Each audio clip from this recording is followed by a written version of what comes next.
Today we will discuss solving linear recurrences using cookbook method. Yesterday we have solved Fibonacci recurrence. Now we go for third method, which the example of the method we have seen yesterday. But let us see the method in details. To solve linear recurrences, first we have to understand what is linear recurrence.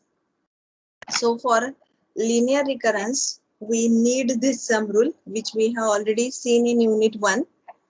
The sum rule tells that if a task can be done either in one of n1 ways or in one of n2 ways, where none of the set of n1 ways is the same as any of the set n2 ways, then there are n1 plus n2 ways to do the task. When to apply sum rule? If there is a task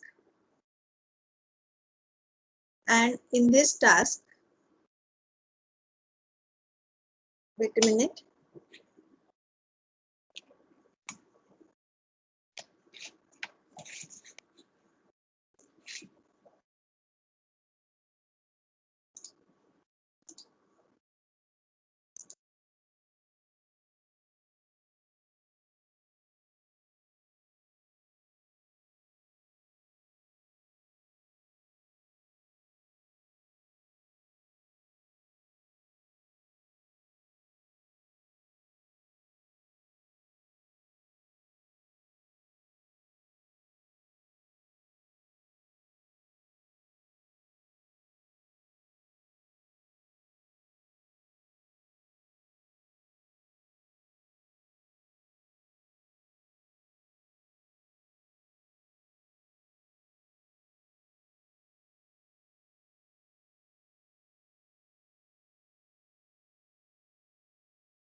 Okay.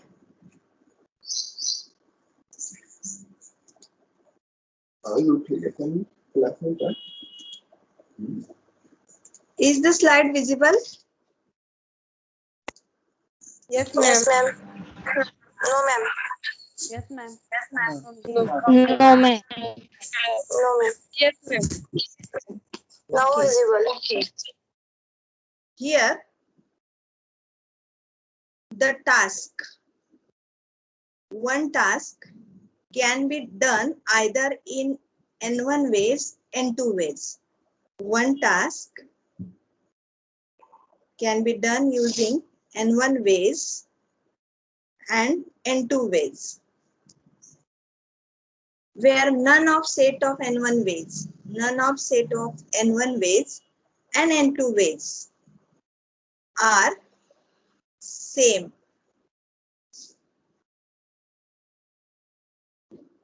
Means n1 are different, n2 are different. Then we use sum rule. We have to remember this. So first we will try to understand what is linear homogeneous recurrence relation. As I told you yesterday, the recurrence relation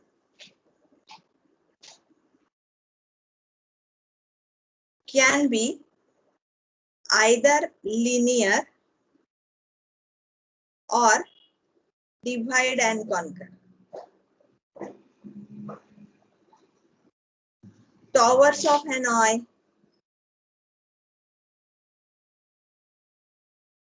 Fibonacci, these are examples of linear recurrence. Merge sort, is example of divide and conquer recurrence. Linear recurrence is further categorized into two types, homogeneous and non-homogeneous. So we are now talking about homogeneous linear recurrence. So homogeneous linear recurrence is of this form. An is the function or sequence, you can say, and the recurrence relation is made up of such type of terms where an minus 1 is a term of an type, an minus 2 is a term of an type, an minus k is term of an type, and c1, c2, ck are the coefficients. These coefficients are real numbers. These are real numbers, and this ck must not be 0. If it will become 0, this term will become 0, and then that recurrence relation will not remain homogeneous recurrence relation.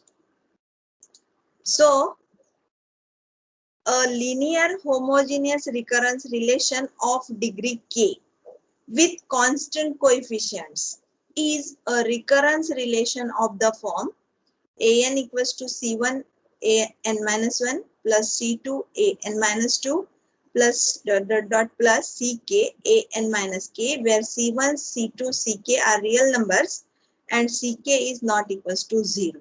Now here, what is meant by linear and what is meant by homogeneous and what is meant by degree and what is constant coefficients, we have to understand. In this case, linear means what? Linear refers to the fact that an minus 1, an minus 2 and an minus k appear in separate terms and to the first power. Linear means what? या सगळ्या ये सब separate terms है, plus से separated है, addition से separated है, अलग अलग है और इनकी जो पावर है ये 1 है. That means this is linear. Homogeneous refers to the fact that the total degree of each term is the same. Thus, there is no constant term. So, homogeneous means सब terms same है.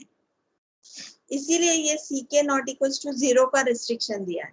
अगर ये ck 0 हुआ तो ये product 0 हो जाएगा और ये term constant हो जाएगी. तो जब ये कांस्टेंट हो जाएगी तो ये होमोजेनियस नहीं रहेगा. होमोजेनियस मतलब जो सारी टर्म्स है वो सेम टाइप की है. तो टाइप मतलब क्या? ये फंक्शन और ये कांस्टेंट कोएफिशिएंट. ये फंक्शन, ये इसका कांस्टेंट कोएफिशिएंट और ये कांस्टेंट कोएफिशिएंट रियल नंबर है. So that means homogeneous. Third is constant coefficients refers to the fact that C1, C2, Ck are fixed real numbers that do not depend on n. They are fixed real numbers independent of n. n और एक coefficients, इनका कोई संबंध नहीं है, ये एक दूसरे पर डिपेंड नहीं है. Degree k refers to the fact that expression for an contains the previous k terms. Degree k means ये जो एक्सप्रेशन है an का, इसमें k टर्म्स है और कौन सी k terms? Previous k terms. For example an का एक्सप्रेशन k टर्म्स कंटेन करेगा, an minus 1, an minus 2 up to an minus कर, सारी प्रीवियस k टर्म्स. तो जब ये k टर्म्स आती है इस एक्सप्रेशन में तो उन्हें हम डिग्री k कहते हैं. So linear homogeneous recurrence relation of degree k with constant coefficient is a recurrence relation of this form. Hope you understand this. There is, do you have any difficulty in this definition? Anything you do not understand?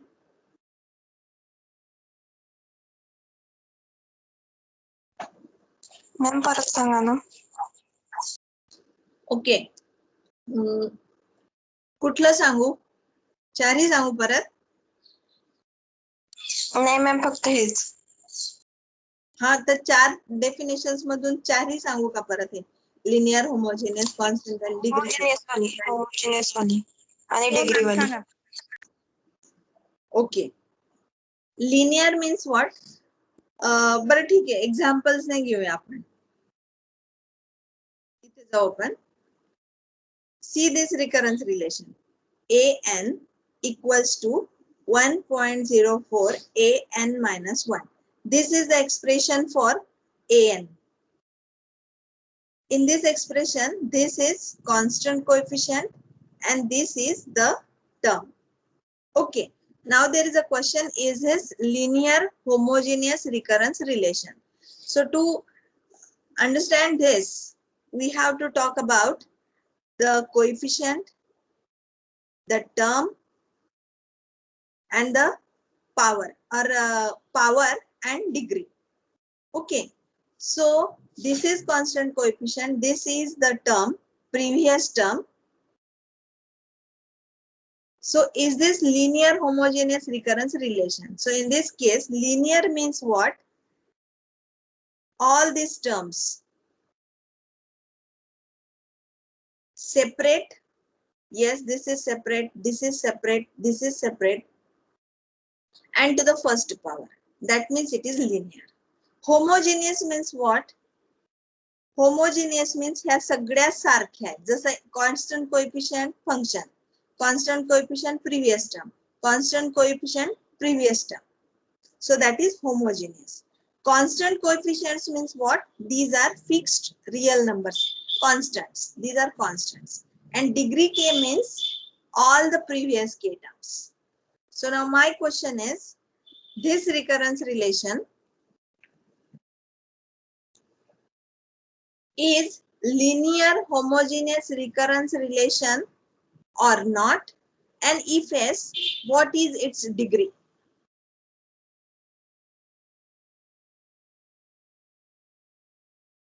Linear के लिए आपको क्या देखना पड़ेगा कि सारी term separate है क्या. तो यहाँ पर एक ही टर्म है तो सेपरेट है. इसकी पावर क्या है? What is the power of this term? Raise to. Power मतलब रेस टू. इसके रेस टू कितना है? 1 है. तो ये हो गया लीनियर. ओके. फिर यहाँ पर दूसरी टर्म्स ही नहीं है, एक ही टर्म है, तो ये हो गया homogeneous.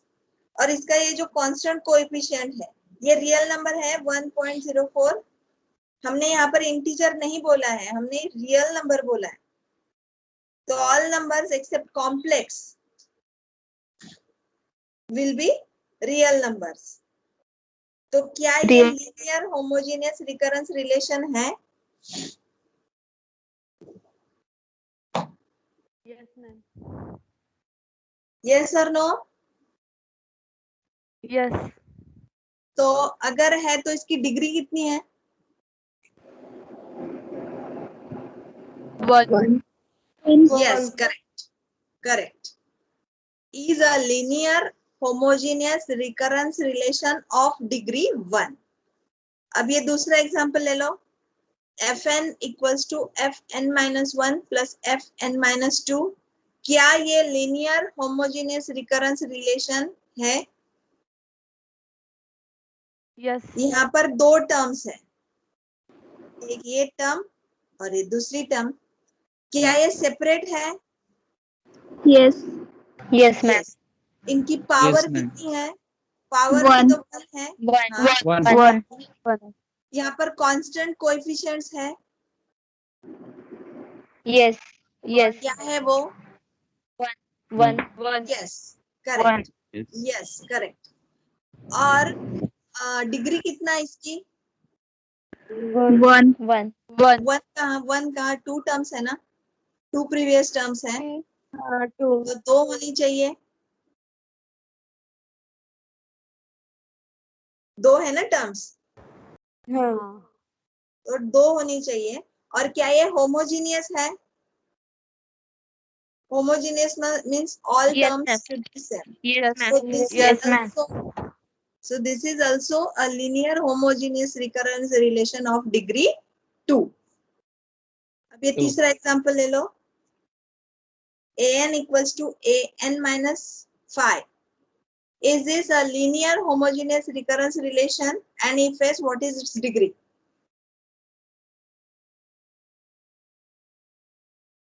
Degree is 1. No, ma'am. Degree 1. Degree 1, and it is not homogeneous linear recurrence relation. So see, actually ये जो है ना, ये अगर हमें एक्सपांड करना है तो ये कैसे लिखा जाएगा, an, यहाँ पर ये टर्म्स है, अगर आप बोलोगे तो ये होगा a1, सॉरी c1 होगा, ये a नहीं लिख सकते क्योंकि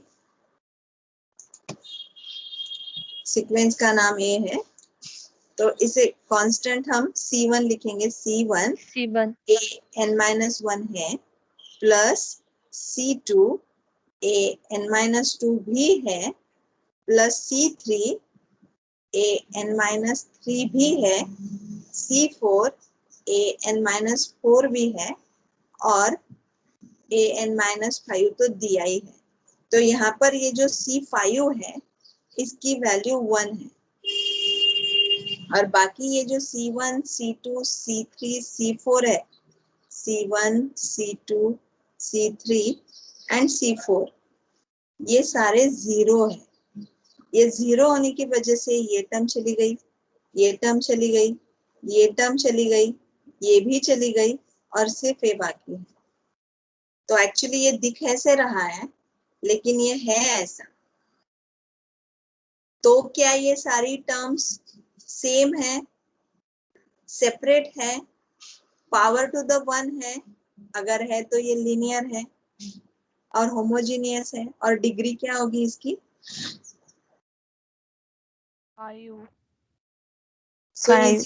is it a linear homogeneous recurrence relation of degree 5? No.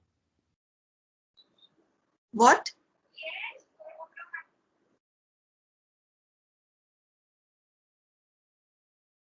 Is it a linear homogeneous recurrence relation of degree 5? Yes. Yes, it is. क्योंकि ये C1, C2, C3, C4 constant 0 हो गए, इसकी वजह से ये बाकी टर्म्स यहाँ पर नहीं है, लेकिन इसे भी हम लीनियर होमोजेनियस रिकरेंस रिलेशन कहते हैं। Is a linear homogeneous recurrence relation of degree 5. ये देखो, an equals to an minus 1, an minus 2. Is it a linear homogeneous recurrence relation?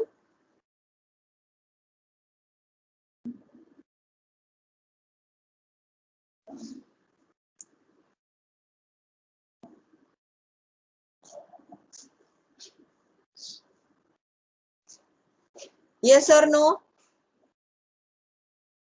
Yes, ma'am. No, Yes, ma'am. no.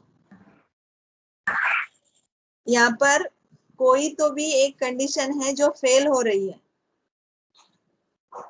ऊपर के सारे expressions देखो और ये एक्सप्रेशन देखो, एक एन की प्रीवियस टर्म्स है, लेकिन क्या ये सेपरेट है?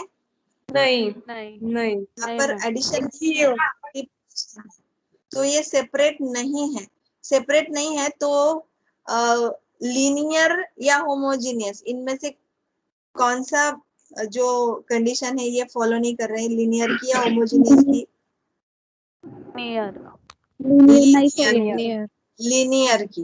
लीनियर बोलता है कि ये सारी टर्म सेपरेट होंगी और टू द पावर 1 होंगी, तो ये लीनियर नहीं है, तो इसलिए लीनियर होमोजेनियस रिकरेंस रिलेशन नहीं है। ये देखो,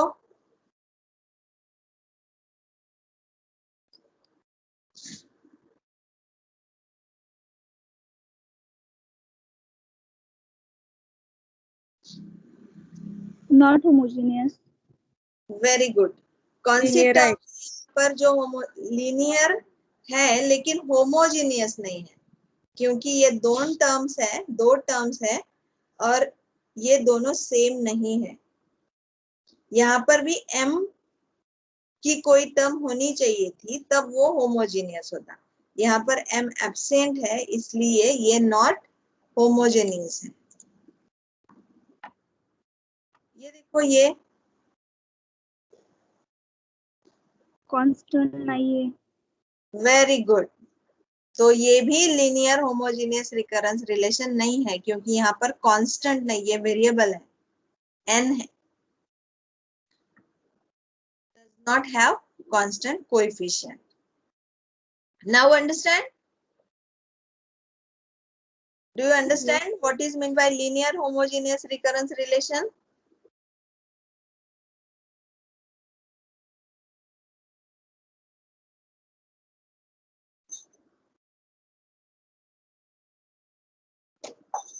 Okay. So now we want to solve this linear homogeneous recurrence relation using cookbook method, and for this we need some theorem. You write down this theorem in your notebook. ये theorem हमें बार बार लगता है, तो आप इसको notebook में लिख लो.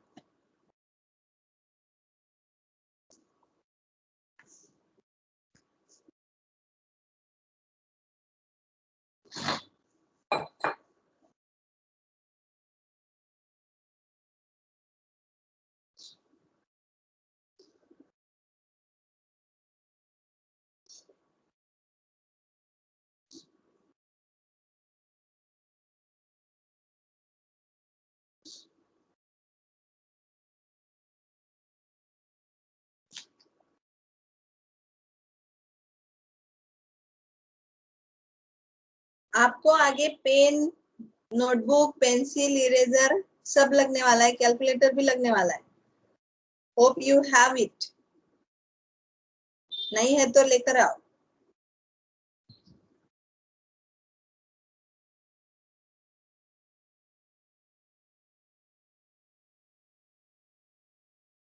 तो ये है हमारा थ्योरम नंबर 1 लीनियर रिकरेंसेस के लिए.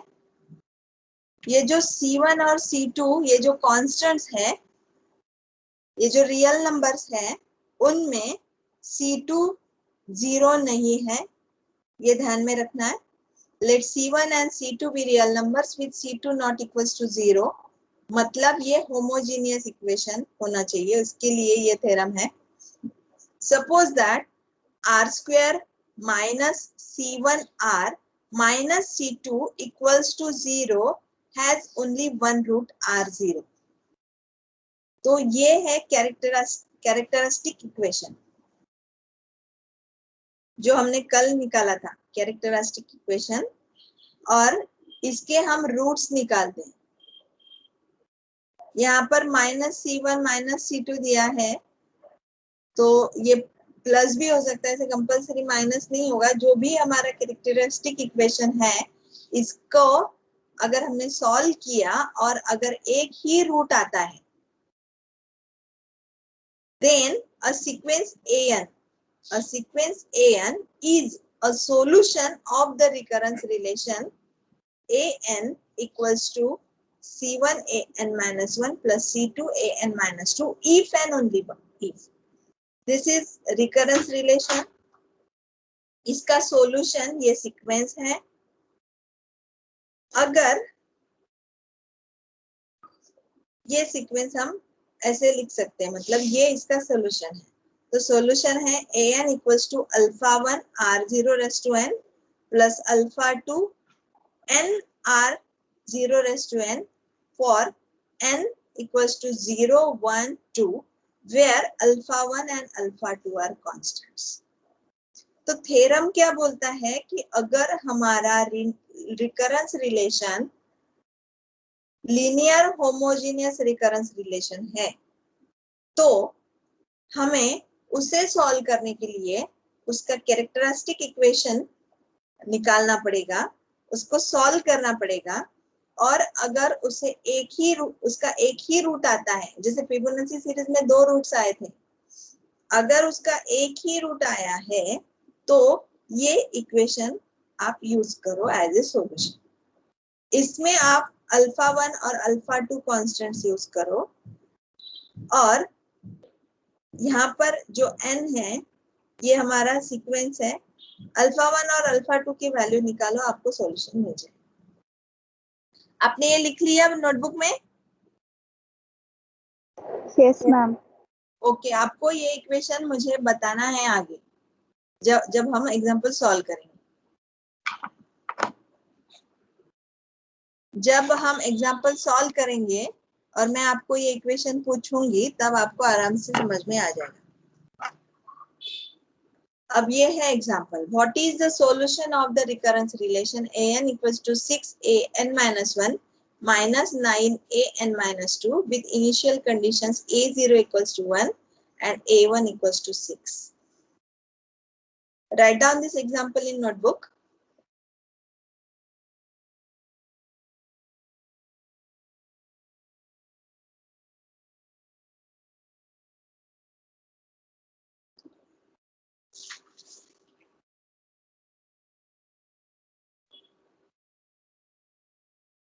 Finished? Finished writing?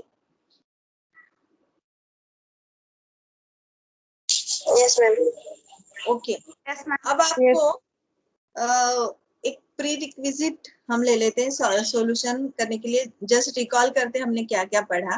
पहले तो हमने ये पढ़ा कि सीक्वेंस होती है, इस सीक्वेंस में अर्ली टर्म होता है और पैटर्न होता है। इस पैटर्न को हम रिकरेंस रिलेशन बोलते हैं। सो रिकरेंस रिलेशन में next term is calculated using previous term और current term is calculated using previous term. तो ये रिकरेंस रिलेशन होता है। तो रिकरेंस रिलेशन यूज करके हम सीक्वेंस रिप्रेजेंट कर सकते हैं। तो सीक्वेंस रिप्रेजेंट करने के लिए हमें उसका सॉल्यूशन लगता है, तो इस सीक्वेंस को भी इसका सॉल्यूशन ही बोला जाता है रिकरेंस रिलेशन में। तो ये जो सॉल्यूशन होता है रिकरेंस रिलेशन का, वो हम गेस एंड वेरीफाई से निकाल सकते हैं, प्लग चेक से निकाल सकते हैं या फिर कुक बुक मेथड से निकाल सकते हैं। तो अभी जो हमने टॉर्स ऑफ हेनॉय और मर्सॉट और फिबोनाची का एग्जांपल लिया था, उसमें हमने सीक्वेंस दी थी और सीक्वेंस में से अर्ली टर्म्स और रिकरेंस रिलेशन निकाला था और फिर उसका सॉल्यूशन फाइंड आउट किया था। उसके पहले भी रिकरेंस रिलेशंस के कुछ छोटे छोटे एग्जांपल्स हमने लिए थे।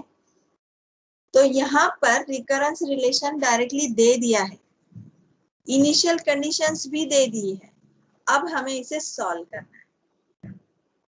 अब अगर आपको गेस एंड वेरीफाई या प्लग एंड चेक यूज करनी है तो आप क्या करोगे, ये पैटर्न और ये इनिशियल टर्म्स, इनको यूज करके आप सीक्वेंस निकालोगे। जैसे सीक्वेंस आ जाएगी आपकी 1, 6 और ये रिकरेंस रिलेशन, ये पैटर्न यूज करके आप नेक्स्ट टर्म निकालोगे।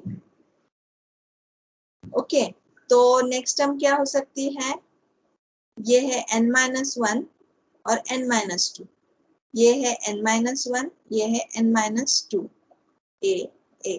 अब हमें निकालनी है an, तो इसको 6 से मल्टीप्लाई करेंगे, इसको 9 से मल्टीप्लाई करेंगे और इसमें से ये सब्ट्रैक्ट करेंगे। तो ये है आपकी 6 × 6 36 माइनस 9 × 0 0। तो नेक्स्ट टर्म आपकी 36 हो सकती है। ऐसे आप सीक्वेंस निकालोगे और फिर 1, 6, 36 नेक्स्ट नंबर। तो आप अगर कोई भी plug check guess verify use करना चाहते हो तो आप कर सकते हो उसको। तो अब हम देखेंगे कि हम कुक बुक मेथड से इसको कैसे सॉल्व कर सकते हैं। तो पहले तो ये जो रिकरेंस रिलेशन दिया है, इसका हमें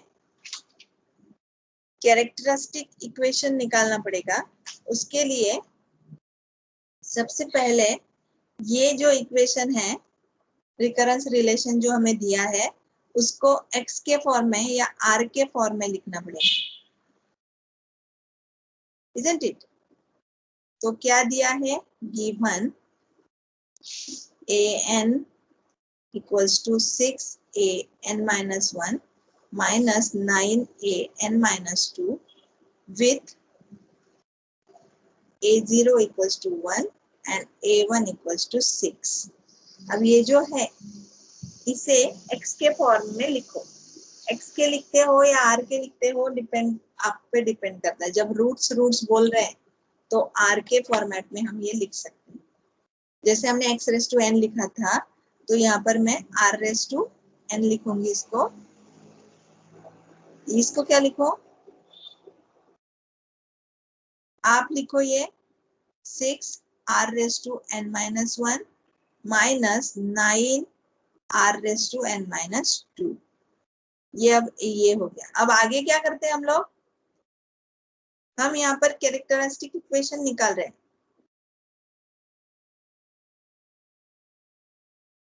आगे क्या करना है,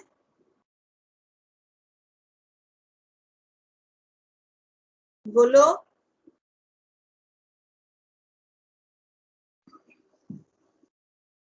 सो गए हो क्या आप लोग? No ma'am. फिर आगे क्या करना है, बोलो। कल क्या किया था हमने,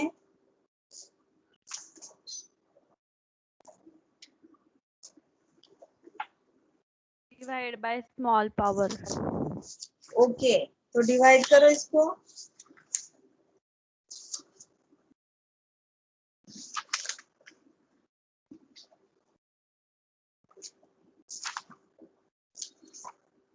और बोलो मुझे क्या आता है।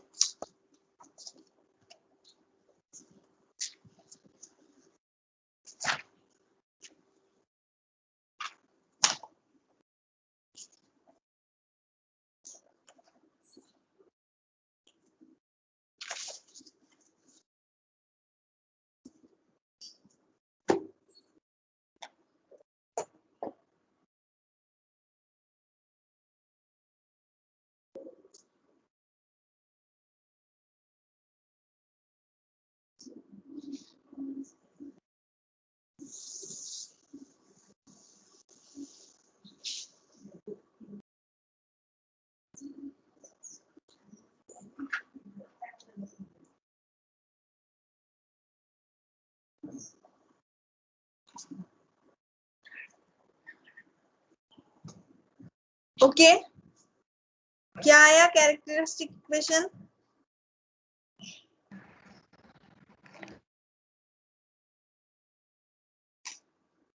upon 6 r raised to n minus 1 upon n minus 2 minus 9 r raised to n minus 2 upon n minus 2। Okay, सबका वही आया। क्या किया आपने, r raise to n upon r raise to n minus 2 किया, 6 r raise to n minus 1 upon r raise to n minus 2 minus 9 r raise to n minus 2 upon r raise to n minus 2। ऐसा ही किया ना। फिर ये हो जाएगा आपका r square, ये हो जाएगा 6r और ये हो जाएगा 9। फिर इसे आप लेफ्ट हैंड साइड में लेकर आओगे तो ये इक्वेशन हो जाएगा ऐसे। अब इसको फैक्टराइज करो और रूट्स निकालो।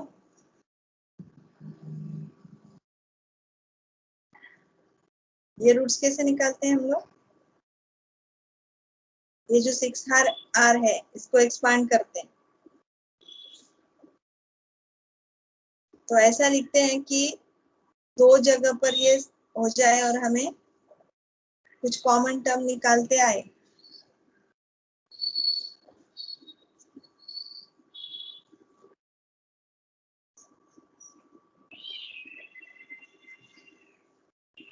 Yes, r square minus 3r minus 3r plus 9। r square -3r -3r minus 3r -3r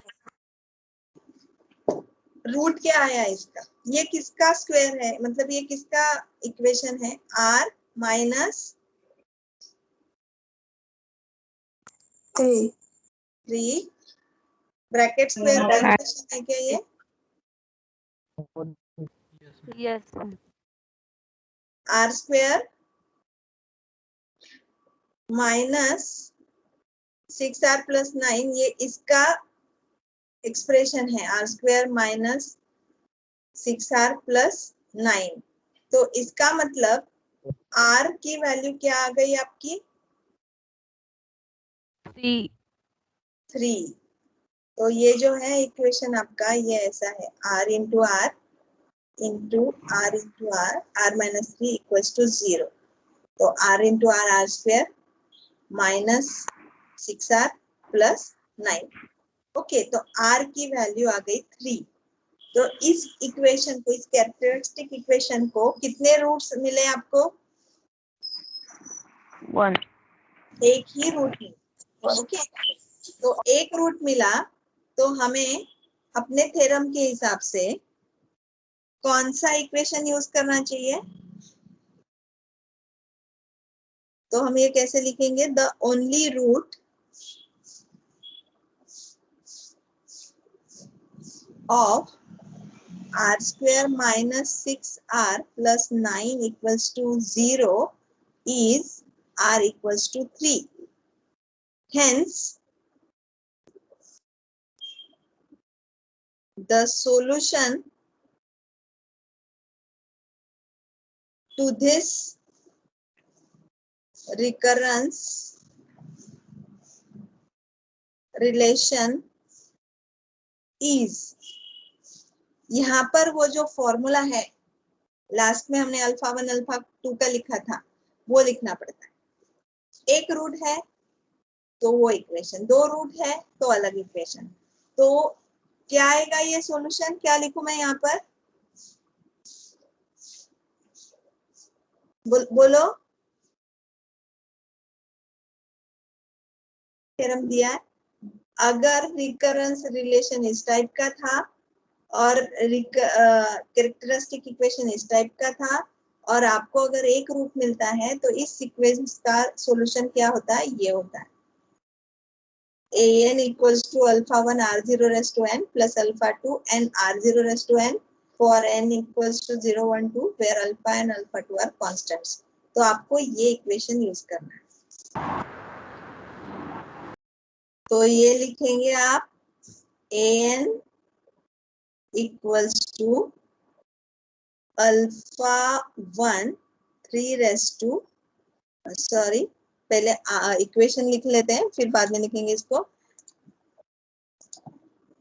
कल के एग्जाम्पल में हमने इसे s बोला था, अल्फा को हमने s बोला था, तो ये हो जाएगा आपका r0, अब सिर्फ r यूज करते हैं, r0 नहीं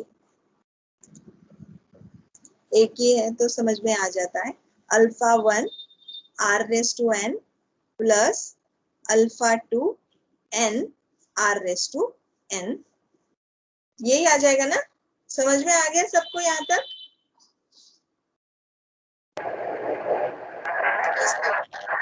ओके, अब हमारे पास r की वैल्यू है, इस इक्वेशन में डाल दो, ये हो जाएगी an equals to alpha 1 3 raise to n plus alpha 2 n 3 raise to n, ये हो गया हमारा एक इक्वेशन।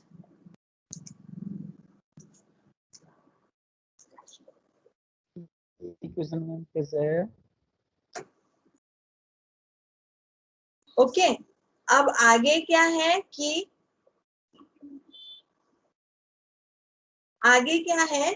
कि हमें अल्फा 1 और अल्फा 2 की वैल्यूज निकालनी होती है, क्योंकि अभी आपने अगर ये सॉल्यूशन देखा तो ये 3 आ गया, ये 3 आ गया, ये डिटर्मिनिस्टिक है, n आ गया, n आ गया, n आ गया, तो हम लोग सॉल्यूशन में हमेशा यही ढूंढते हैं या यहीं तक निकालते हैं।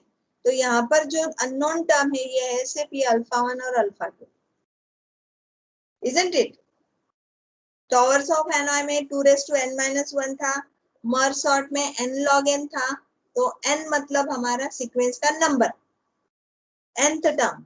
तो n हमें पता हो जाता है, n हमें पता होता है, 3 हमें यहाँ पर पता हो चुका है, तो पता क्या नहीं है, अल्फा 1 और अल्फा 2। तो अब आगे का काम हमारा होगा अल्फा 1 और अल्फा 2 की वैल्यूज निकालना, कॉन्स्टेंट्स की वैल्यूज निकालना। तो ये जो इक्वेशन है इसे हम बोलेंगे this is the solution of this recurrence relation for some constants alpha 1 and alpha 2। So now alpha 1 और अल्फा 2 की वैल्यू निकालने के लिए हमारे पास इनिशियल कंडीशंस होती है, बाउंड्री कंडीशंस होती है, अर्ली टर्म्स होती है। तो उनको यूज करके हम अल्फा 1 और अल्फा 2 की वैल्यू निकालते हैं। तो उसे हम लिखेंगे यूजिंग इनिशियल कंडीशंस।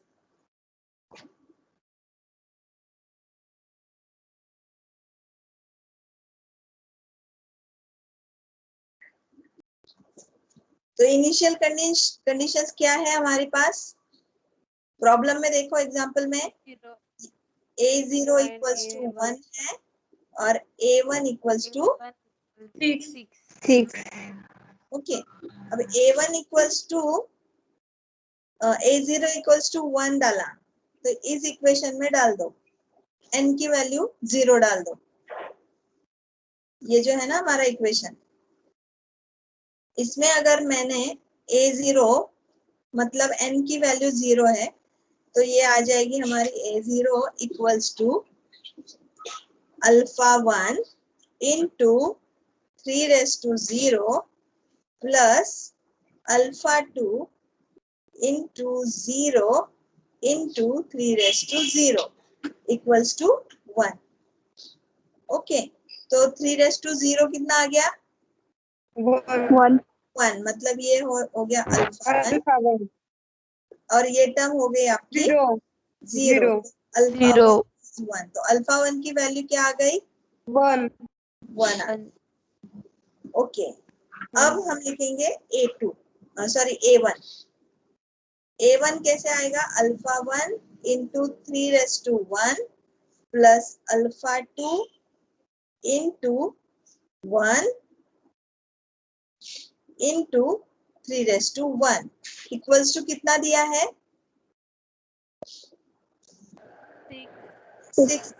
6 दिया। तो अल्फा 1 की वैल्यू आपके पास ऑलरेडी है, ये हो गई 1 into 3 plus alpha 2 into 3 equals to 6। Okay, तो ये आ जाएगा आपका 3 प्लस 3 अल्फा 2 इक्वल्स टू 6। ये 3 इधर लेकर जाते हैं, तो 3 अल्फा 2 इक्वल्स टू 6 माइनस 3, मतलब हो गया 3। देयरफॉर अल्फा 2 की वैल्यू क्या आ गई, 3/3। तो अल्फा 1 भी 1 है और अल्फा 2 भी 1 है। ओके, तो हमें ये इक्वेशन सॉल्व करके अल्फा 1 और अल्फा 2 की वैल्यू मिल गई। Let me add one more slide here.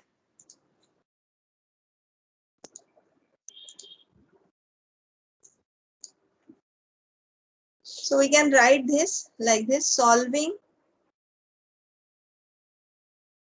these two equations shows that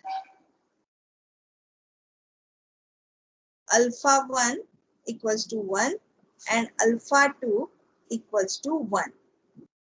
Therefore,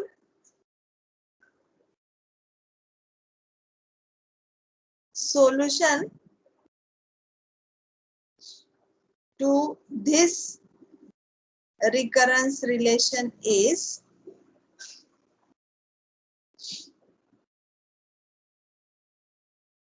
an equals to, अब सारी वैल्यूज है हमारे पास, अल्फा 1 की वैल्यू भी है, अल्फा 2 की वैल्यू भी है, तो अल्फा 1 1 है इसलिए नहीं लिखते, so that will be 3 raised to n plus n into 3 raised to n.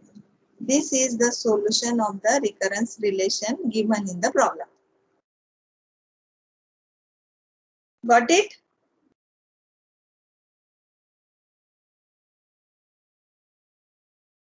समझ में आ गया? Yes, ma'am. Yes, ma'am. Okay. Now we will go for second theorem. ये थ्योरम हमने एग्जांपल में ऑलरेडी यूज कर लिया है कल फिबोनाची में। आप इसको भी लिख लो नोटबुक में।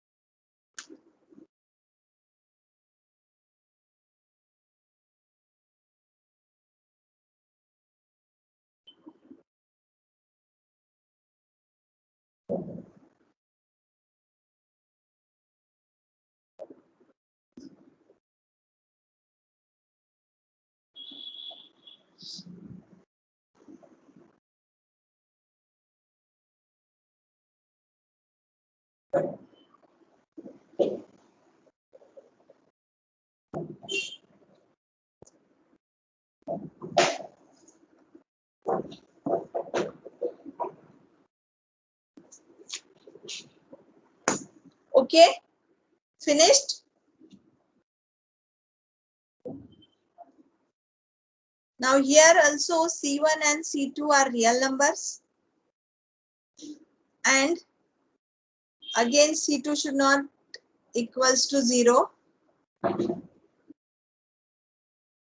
यहाँ पर जो कैरेक्टरिस्टिक इक्वेशन आएगा उसका सॉल्व करके अगर दो रूट्स आते हैं R1 और R2 और इक्वेशन है हमारा लीनियर होमोजेनियस रिकरेंस रिलेशन, तो इस रिकरेंस रिलेशन का सॉल्यूशन ये इक्वेशन होता है an equals to alpha 1 R1 raise to n plus alpha 2 R2 raise to n। ये एक रूट से भी ज्यादा सिंपल है। Alpha 1 into R1 raise to n, alpha 2 into R2 raise to n। अगर यहाँ पर 3 रूट हुए, अगला थ्योरम वही है, अगर यहाँ पर 3 रूट हुए R1 R2 R3 तो ये हो जाएगा alpha 1 R1 raise to n plus alpha 2 R2 raise to n plus alpha 3 R2 R3 raise to n and so on, where alpha 1 and alpha 2 are constants. Okay, for to understand this we have seen Fibonacci example, but again let us solve this. Write down this example in your notebook.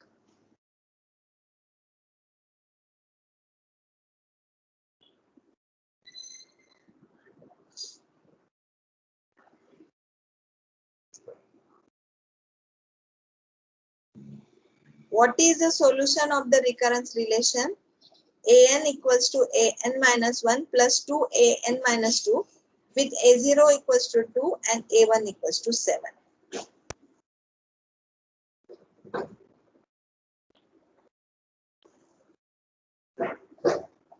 So let us solve it. What we do first, we write recurrence relation.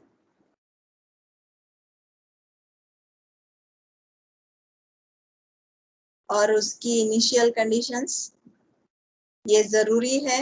अगर initial conditions नहीं दी है तो हम alpha 1 और alpha 2 की value नहीं निकाल सकते। तो अगर इनिशियल कंडीशंस नहीं दी है तो सॉल्यूशन में अल्फा 1 अल्फा 2 तक जाकर रुक जाना है। अगर इनिशियल कंडीशंस दी है तो पूरा सॉल्यूशन हम निकाल सकते हैं। तो फिर इसको फिर से r के फॉर्मेट में लिख लो, r raise to n equals to r raise to n minus 1 plus 2 r raise to n minus 2। Solve करो इसको और कैरेक्टरिस्टिक इक्वेशन बोलो मुझे क्या आता है।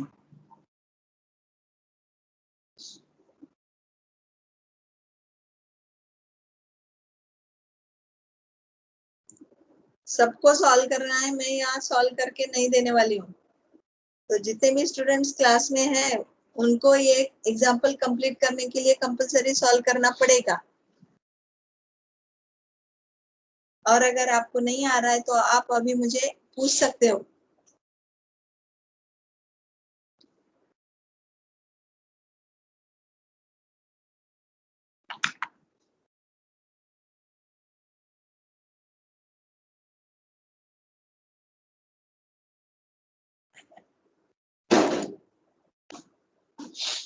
Only 24 students are there in the class.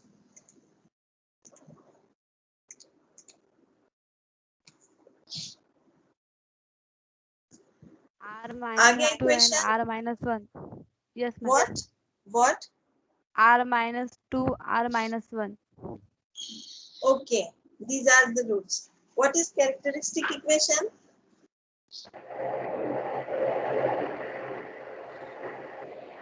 R raised to I R raised to n minus 2.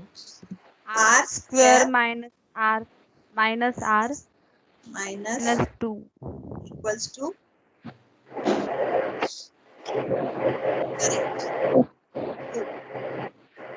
अब roots का क्या क्या आ गए?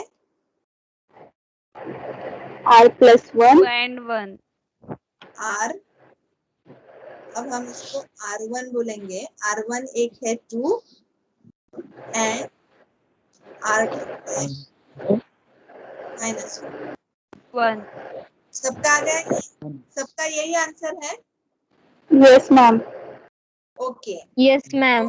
हमारे यहाँ हमारे इस एग्जांपल में इस कैरेक्टरिस्टिक इक्वेशन के दो रूट्स आ गए और अगर दो रूट्स आते हैं तो फिर हम रिकरेंस रिलेशन का सॉल्यूशन इक्वेशन लेते हैं। वो ऐसे लिखते हैं hence sequence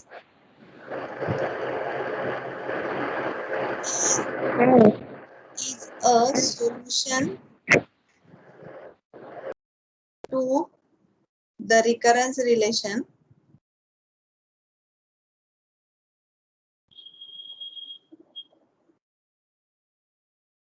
if and only if an equals to क्या क्या लिखो यहाँ पर? Alpha 1 into alpha 1 2 raised to n 2 raised to n plus alpha 2 into minus 1 raised to n. yes correct। अब आगे क्या? for some constants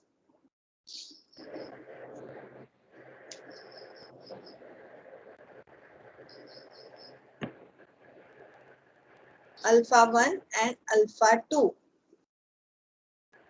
आगे क्या करना है?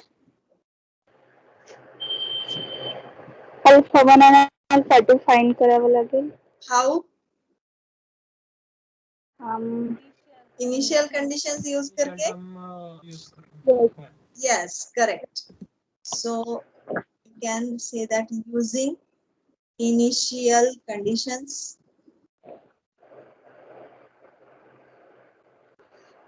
तो इनिशियल कंडीशंस A0 है हमारे पास और A1 है। अगर मैंने यहाँ पर A0 मतलब n की वैल्यू 0 ली तो ये हो जाएगा आपका alpha 1 2 raised to 0 plus alpha 2 minus 1 raised to 0 that will be alpha 1 minus 1 raised to 0 कितना आ जाएगा?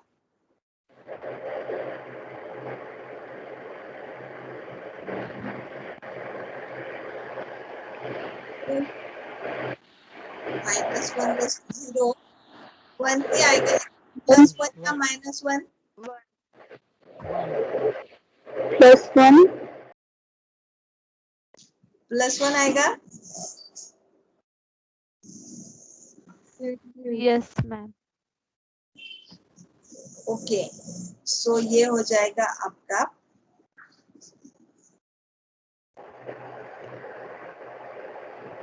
कितना दिया है?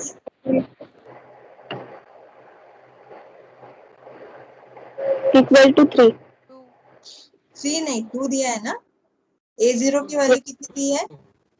2 2 दी है। टू है। इसको नीचे सॉल्व करेंगे, ये हो जाएगा आपका alpha 1 plus alpha 2 equals to 2।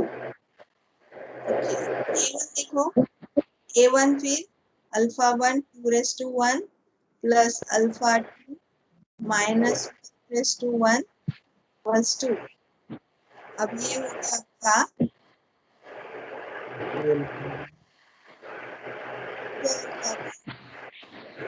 minus alpha 2 minus alpha 2 equals to equal to 7. 7। Good. जब इवन पावर होती है तो ये प्लस हो जाता है, और जब ऑड पावर होती है तो ये माइनस ही रहता है। तो आपके पास अभी ये दो इक्वेशंस हैं, alpha 1 alpha 2 equals to and 2 alpha 1 minus alpha 2 equals to 7। ये दोनों इक्वेशंस यूज करके आप अल्फा 1 और अल्फा 2 की वैल्यू निकालो।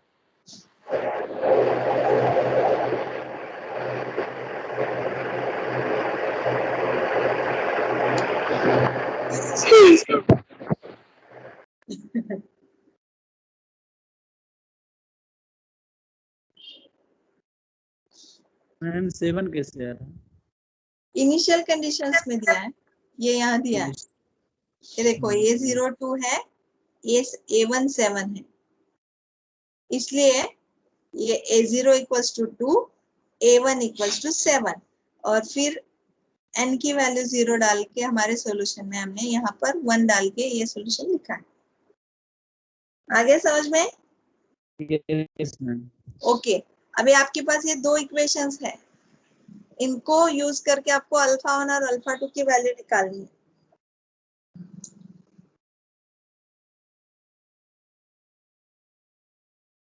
Alpha 1 equal to 3 and alpha 2 equal to 1. 1 की माइनस अल्फा 1 3 बरोबर है, अल्फा 2 -1 आना चाहिए। माइनस हाँ मैम minus 1. अल्फा 1 आ जाएगा आपका 3 और अल्फा 2 आ जाएगा -1। कैसे निकाला कोई बता सकता है? ये इक्वेशन यूज करके आप ऐसे लिख सकते हो, alpha 1 equals to 2 minus alpha 2। दोनों इक्वेशन ऐड कर देंगे मैम, तो अल्फा एडिशन 2 कट जाएगा, अल्फा 2 कट जाएगा मैम। हाँ, तो और ये अल्फा 1 की वैल्यू आप यहाँ हाँ पर मैम। कर दे सकते हो। तो ये हो गई आपकी 2 into 2 minus alpha 2 minus alpha 2 equals to 7। तो ये हो जाएगा आपका 4 minus 2 alpha 2 minus alpha 2 equals to 7। ये हो जाएगा 3। ओके, और ये 4 यहाँ चला जाएगा, ये हो गया आपका -3 अल्फा 2 और ये 7 माइनस 4 मतलब 3। ये -3 इधर आ गया तो अल्फा 2 हो जाएगा आपका 3 अपॉन -3 इक्वल्स टू -1। ओके, ये मेथड मैंने यूज किया। आपने क्या यूज किया था मेथड ये निकालने के लिए? Adding equation first and second. Okay, that is proper method. ये दोनों इक्वेशंस ऐड करके आपने अल्फा 1 और अल्फा 2 की वैल्यू निकाली। अब ऐसे भी निकाल सकते हैं, ये शॉर्टकट है, पर हमेशा ये नहीं चलता है। तो जो एडिंग इक्वेशन वाला है मेथड आपका, आप वही यूज करो। तो यहाँ पर alpha 1 equals to 3 and alpha 2 equals to -1, ये वैल्यूज आ गई अल्फा 1 और अल्फा 2 की। तो फिर हमारा सॉल्यूशन क्या होगा? an equals to yes, for that we have to write some sentence. We can say that hence the solution to the recurrence relation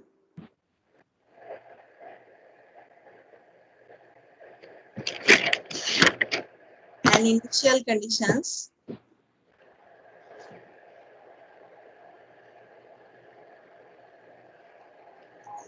is the sequence an with n 3 into 2 raised to n minus 1 raised to n. Okay, ये minus minus plus नहीं कर सकते हम यहाँ, क्यों? ये इसके 1 का साइन माइनस रहेगा या प्लस रहेगा, ये n पे डिपेंड है ना। अगर आपने इसको 3 into 2 raise to n plus 1 raise to n कर दिया तो ये नहीं चलेगा, क्योंकि हर बार ये माइनस या प्लस नहीं रहेगा, ये माइनस n पे डिपेंड है, इसलिए इसको ऐसे ही लिखना पड़ेगा, ये ध्यान में रखो।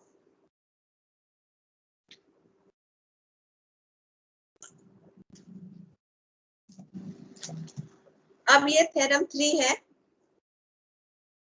Write down this theorem in your notebook.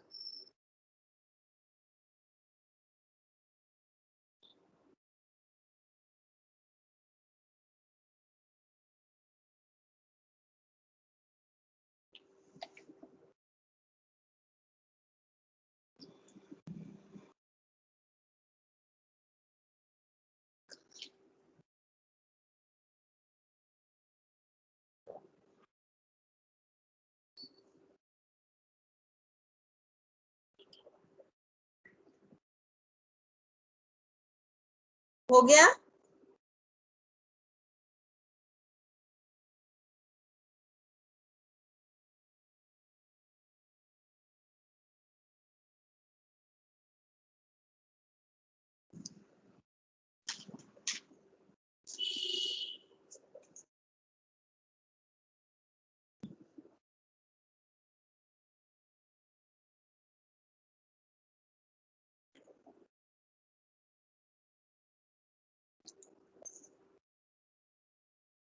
Finished?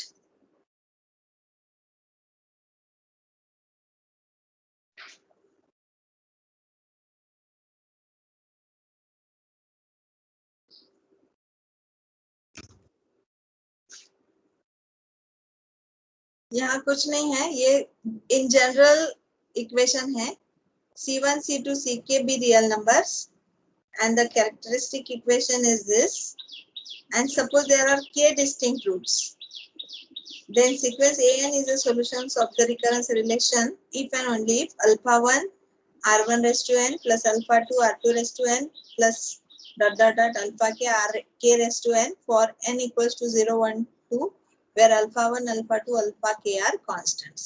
2 roots 3 roots 4 roots के लिए इक्वेशन सेम सिमिलर टाइप का ही है। I think you finished writing this theorem.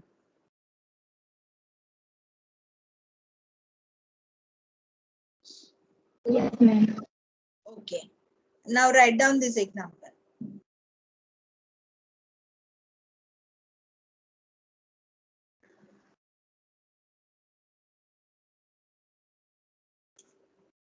अब आपके ध्यान में एक बात आ गई होगी, अगर एक ही रूट आता है तो 2 इनिशियल कंडीशंस जरूरी है, अगर 3 रूट आते हैं तो 3 इनिशियल कंडीशंस लगेंगी। तो इस रिकरेंस रिलेशन को शायद 3 रूट्स आ सकते हैं।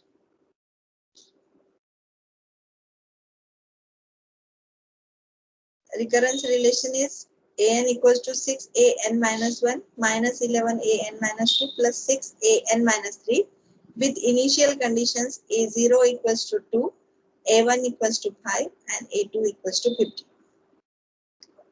रूट्स निकालने के लिए आपको वो minus B plus minus under root वाला फॉर्मूला यूज करना है या अलजेब्रिक कोई भी मेथड यूज करनी है तो आप कर सकते हो। आपको सिर्फ ये जो रिकरेंस रिलेशन है उसको कैरेक्टरिस्टिक इक्वेशंस उससे यूज करके कैरेक्टरिस्टिक इक्वेशन निकालना है, उसको सॉल्व करके आपको रूट्स निकालने हैं और जितने रूट्स है उसके हिसाब से सॉल्यूशन लिखना है और कांस्टेंट्स की वैल्यू निकालनी है। Therefore it is called as cook book method. तो in the solution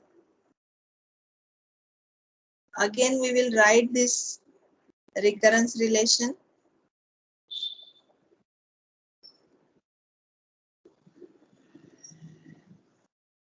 With initial conditions A02, A15 and A2 15.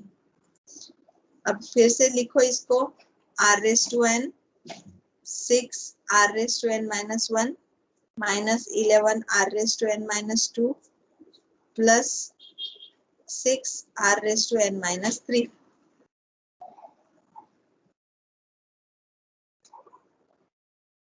कौन सी पावर सबसे छोटी यहाँ पर? n minus 3. हाँ तो n minus 3 n minus 3 से डिवाइड करो, r raised to n minus 3. Divide करो और कैरेक्टरिस्टिक इक्वेशन मुझे बोलो.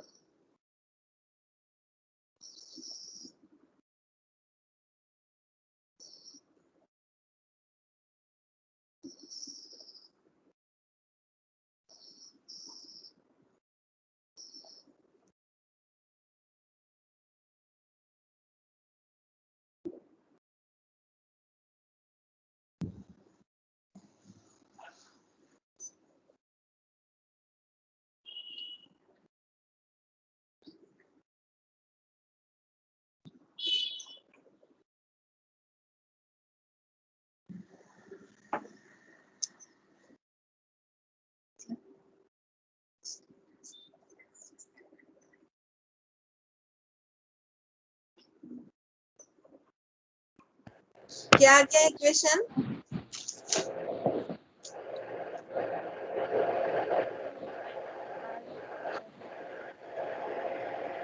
बोलो, कौन बोलेगा? r cube minus 6r square plus 11 minus 11 plus 11 r minus Plus 6 11 minus 6. Okay, correct. Now r find out. minus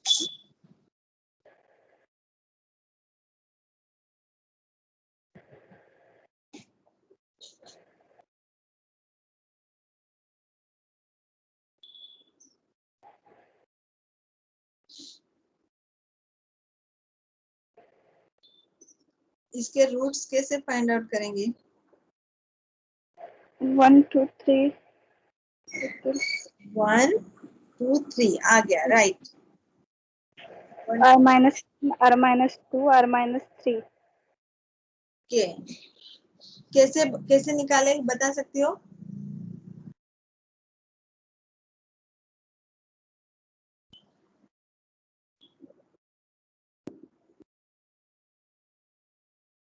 How to find out the roots of this equation?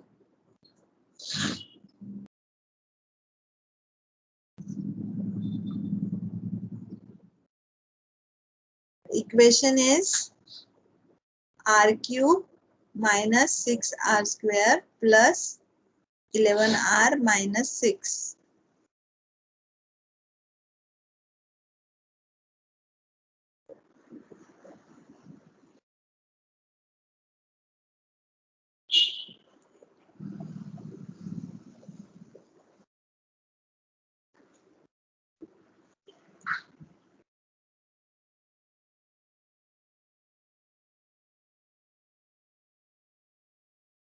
बता सकते हो क्या?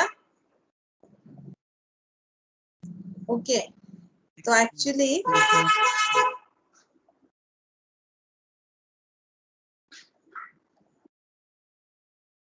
को राइट साइड कर लेंगे, आर कॉमन लेंगे, r common ले लेंगे. आर कॉमन निकाला तीनों में से. Yes ma'am. ओके, बोलो. आर स्क्वायर माइनस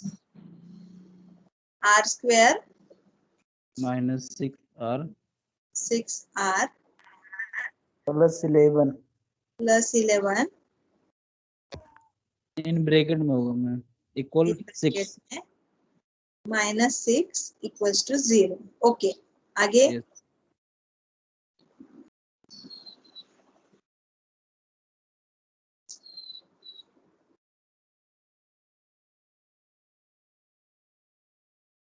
और बोलो आगे।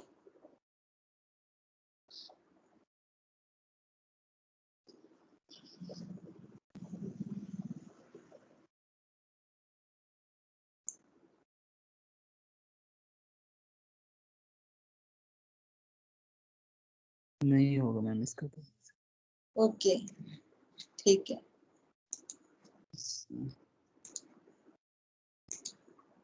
अगर मैंने यहाँ पर r-1 कॉमन निकाला तो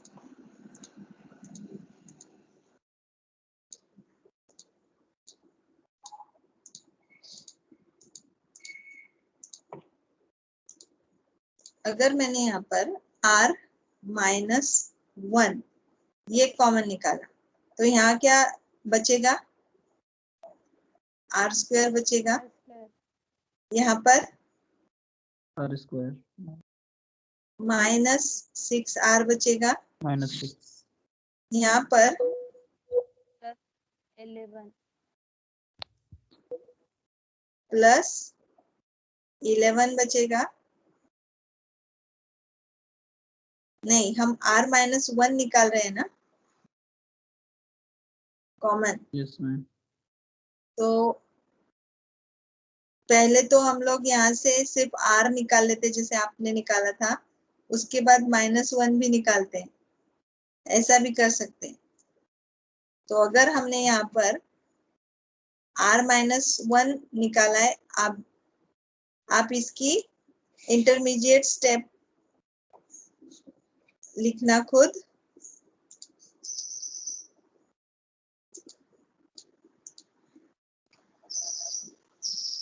अगर r-1 निकालते हैं कॉमन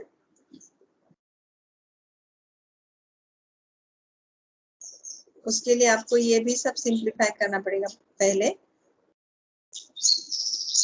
तो ये बचेगा आपका ऐसा, अगर r-1 कॉमन निकाला तो r-1 कॉमन निकालने के लिए आपको ये जो दो टर्म्स है इनको और इनको एक्सपांड करना पड़ेगा, तब आपको r-1 यहाँ से निकाल सकते हैं। Isn't it?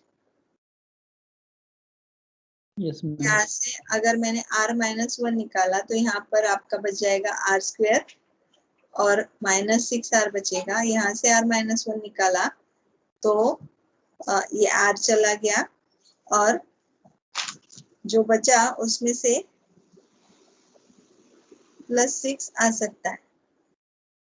ठीक है, आप ये बीच के जो स्टेप्स है आप खुद लिख लेना बाद में। अब यहाँ से ये जो 6r है उसको हम एक्सपांड करेंगे, r-1 r² माइनस, अब मैं इसको 2r और -3r +6 ऐसे लिख देती हूँ कॉमन निकालने के लिए। ये है r-1, यहाँ पर क्या निकलेगा इन दोनों में से, ये r निकलेगा तो बचेगा आपका r-2 बचेगा। यहाँ से क्या निकलेगा इन दोनों में से 3 निकलेगा। तो ये आपका r3 निकाला, माइनस साइन है तो अंदर क्या आ जाएगा, -2 -2 आ जाएगा और ये हो जाएगा आपका 0। अब यहाँ पर ये r-2 और r-2 कॉमन है तो ये r-1 और r-2 बाहर निकाला तो ये r-3 बचा और ये इक्वेशन ऐसे आया। इसलिए फिर हमें r की 3 वैल्यूज मिलेंगी, r1, r2 and r3। Okay, अब अगर आपको ये स्टेप नहीं समझी है ये कि ये कैसे आ गए, तो उसके लिए आप क्या करो, हमने अगर r की वैल्यू 1 कंसीडर की तो ये हो जाएगी आपकी 1³ -6 +11 -6। ओके, सो ये कितना आ गया आपका, ये 1 माइनस 12 प्लस 11, मतलब माइनस 12 प्लस 12, तो ये हो गया 0। मतलब ये जो 1 है ये एक फैक्टर है।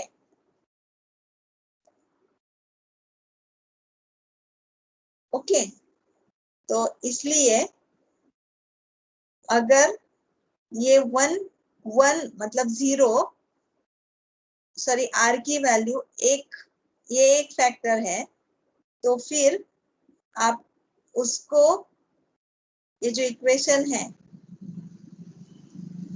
r³ minus 6r² plus 11r minus 6, इसमें अगर आप r की वैल्यू 1 डालते हो तो फिर उसको सिंप्लीफाई कर सकते हैं हम लोग।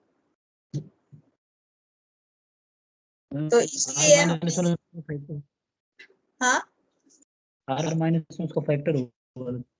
हाँ, यहाँ पर आ गया ना, ये 1 डाल के देखा था 0 आ गया था, तो इसका मतलब ये जो है r माइनस 1 ये एक फैक्टर है, इसलिए हमने ये r माइनस 1 यहाँ निकाला था। और r माइनस 1 निकालने के बाद फिर ये सिंप्लीफाई करके ये आ गया था। यहाँ पर r माइनस 1 क्यों निकाला है ये समझ में आ गया आपको? ये इस वजह से। ठीक है, अब 3 रूट्स आ गए, तो 3 रूट्स आने के बाद हम क्या करते हैं, इक्वेशन लिखते हैं। तो वो इक्वेशन है आपका, अगर ये समझ में नहीं आया तो फिर हम ऐसे भी कर सकते हैं, r³ minus 6r² plus 11r minus 6 equals to 0। तो ये जो r² है इसको और इसको दोनों को एक्सपांड कर लेते हैं, तो ये हो जाएगा आपका r³ minus 5r² minus r² plus 5r plus 6r minus 6 equals to 0, ऐसे भी कर सकते हैं। अब यहाँ से आपको कुछ कॉमन टर्म्स मिल जाएंगी। तो अगर मैंने ये 3 टर्म्स यूज की तो यहाँ से r² बाहर निकलता है। जब मैंने r² बाहर निकाला तो यहाँ बचेगा r, यहाँ r बचेगा, यहाँ बचेगा 5।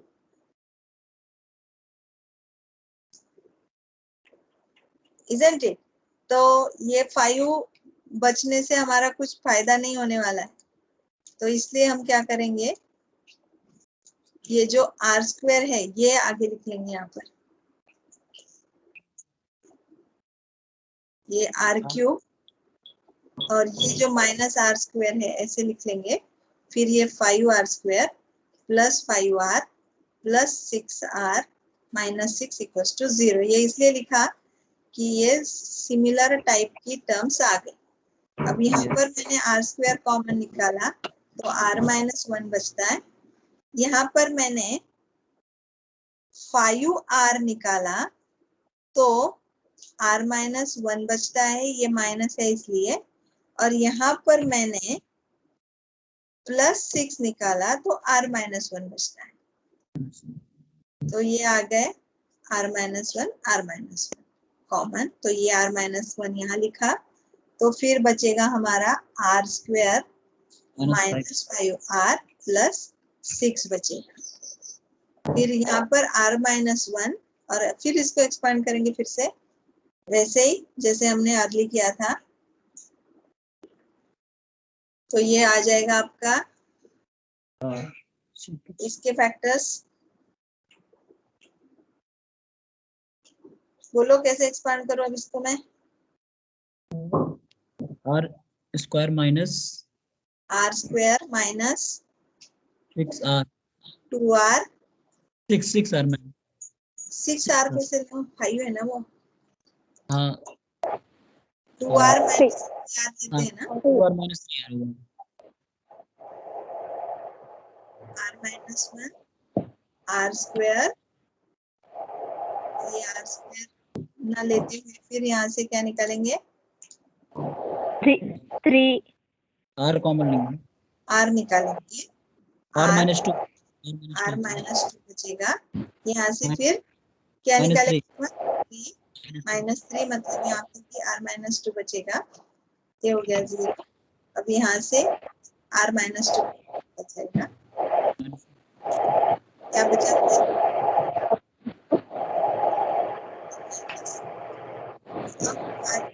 तीन रूट्स आ गए, एक 1, एक 2 और एक, ऐसे भी कर सकते हैं। अब कैरेक्टरिस्टिक इक्वेशन लिख दो, क्या आ जाएगा वो, an equals to alpha 1 into 1/n plus alpha into 2/n plus alpha 3 into 3/n with initial conditions. क्या है ये,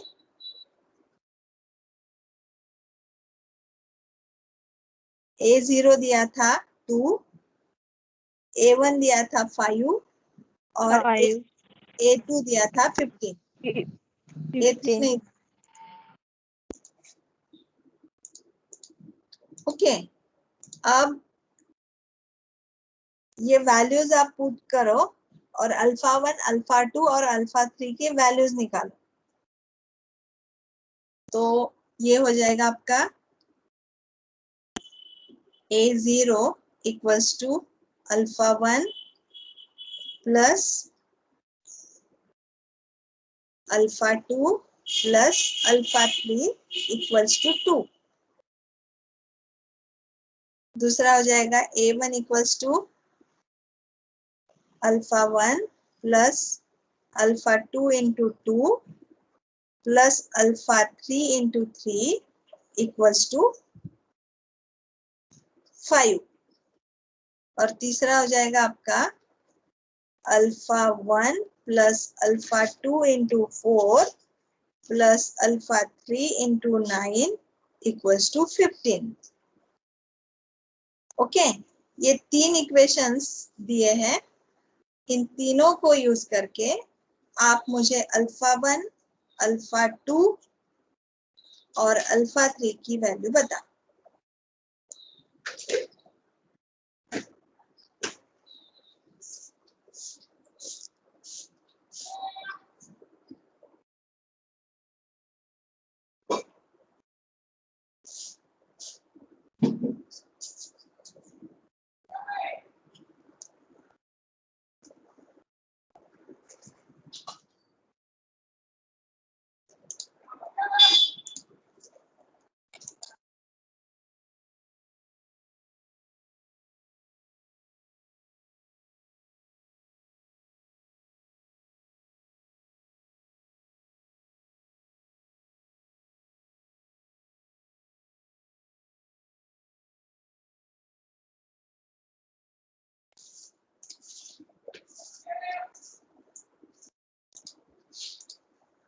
ओके, आ गई किसी की वैल्यू, अल्फा 1 क्या आया, अल्फा 2 क्या आया और अल्फा 3 क्या आया।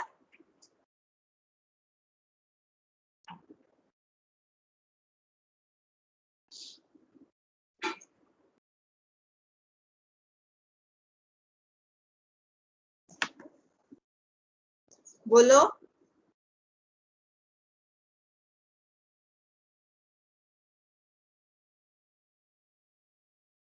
नहीं आ रहा है,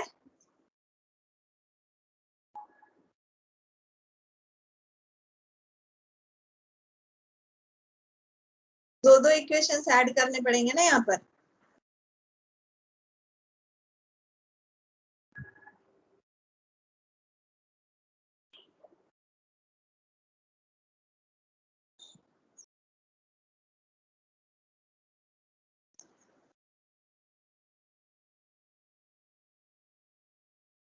कर रहे हो या नहीं, Yes, ma'am.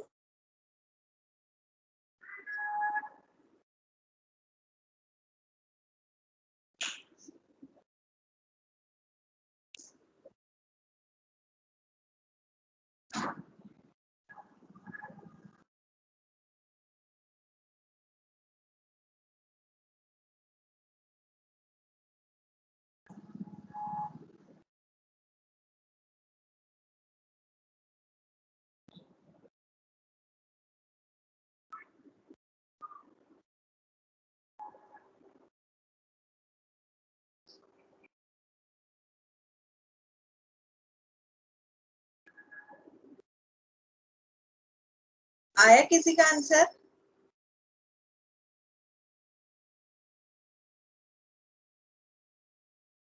चलो ये होमवर्क ले लो। अल्फा 1, अल्फा 2 और अल्फा 3 की जो वैल्यू है वो आपको होमवर्क में करनी है और अपने ग्रुप पे पोस्ट करना है। मैं आपको बता देती हूँ अल्फा 1 की वैल्यू। अल्फा 1 की वैल्यू आएगी 1, अल्फा 2 की वैल्यू आएगी -1 और अल्फा 3 की वैल्यू आएगी 2। ये जो मेथड है ये आपको होमवर्क में करना है। अल्फा 1, अल्फा 2 और अल्फा 3 की वैल्यू, ये जो अलजेब्रिक इक्वेशन है इसको सॉल्व करने की मेथड आपको होमवर्क में करनी है। तो ये 3 इक्वेशन सॉल्व करने के बाद आपका अल्फा 1 आ जाएगा 1, अल्फा 2 आ जाएगा -1 और अल्फा 3 आ जाएगा 2। अब इन 3 कांस्टेंट्स को हमने अगर इक्वेशन में डाला तो सॉल्यूशन आ जाएगा an equals to 1 minus 2 raised to n plus 2 into 3 raised to n. So this will be the solution of the given recurrence relation. Hope you understand the cookbook method. Do you have any doubt in this method?